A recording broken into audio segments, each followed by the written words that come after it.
कोई काम में कोशिश करनी पौंदी है, जोर लावना पौंदा है। टाइम तो कोई नहीं लगा, बस जल्दी से गया से निकलते हैं साइकिल ला के रोड वाला देखते हैं, खुश थींदे ने, बच्चे ताड़ियां मरेंदे ने।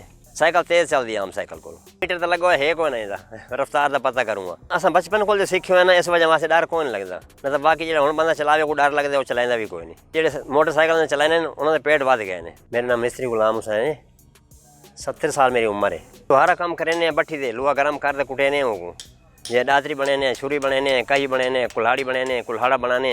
साइकिल तो वैसे शौक लगे साइकिल बनाइए, शौक सी है भाई पीटर ला देव तो साइकिल बना गिना। वाल ख्याल बना जिम्मे पुलिस वाले पकड़ गिन सन, अक्सर नंबर प्लेट का नहीं थी, यदी कापी को नहीं। इस वजह वास्ते मैं कोई ख्याल बन गया, मैं हूँ डबल साइकिल कर गिना, वाल डबल साइकिल बना दी थी।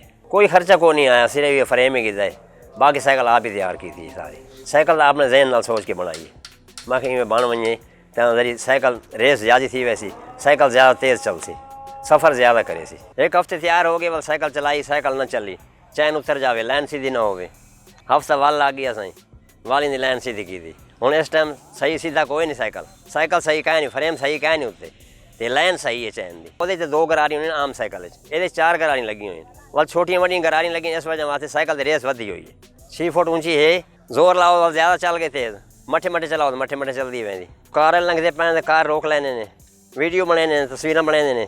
जी हाँ, वाल बाबा आदन बाबा उतर जा, वाल उतर गया, वाल बाबा आदन हुण चलाओ साइकिल, फिर चढ़ बैठा, फिर चलाया साइकिल, उन्हें वीडियो बना दी। कर सब दिखाया भाई साइकिल से खड़ा हो गया, साइकिल के डंडे से बैठ गया, साइकिल चलती वेंदी है, साइकिल चलता गया तो सलाम करेंदा गया। बड़े लोग खुश होंगे ने। तुम्हारी उम्र ज़्यादा हो गई, हूँ साइकिल ना चलाए, बच्चे चलाए आप साइकिल।